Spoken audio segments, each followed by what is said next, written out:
তুরস্কে ইউক্রেন যুদ্ধ নিয়ে শান্তি আলোচনায় থাকছেন না রুশ প্রেসিডেন্ট ভ্লাদিমির পুতিন। বৈঠকে রাশিয়ার প্রতিনিধি দলের নেতৃত্ব দেবেন পুতিনের সহকারী ভ্লাদিমির মেদেনস্কি।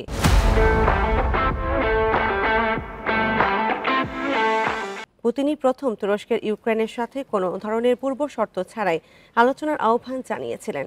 এই বৈঠকে মার্কিন প্রেসিডেন্ট ডোনাল্ড ট্রাম্প যোগ দেওয়ার কথাও রয়েছে। এর আগে মঙ্গলবার ইউক্রেনের প্রেসিডেন্ট জেলেনস্কি জানান, রুশ প্রেসিডেন্ট উপস্থিত থাকলে রাশিয়ার সাথে আলোচনায় বসবেন তিনি। এ সময় রাশিয়ার সবকিছু পুতিনের ওপর নির্ভর করে বলেও মন্তব্য করেন জেলেনস্কি। সবশেষ পুতিন ও জেলেনস্কি বৈঠকে বসেন 2019 সালে।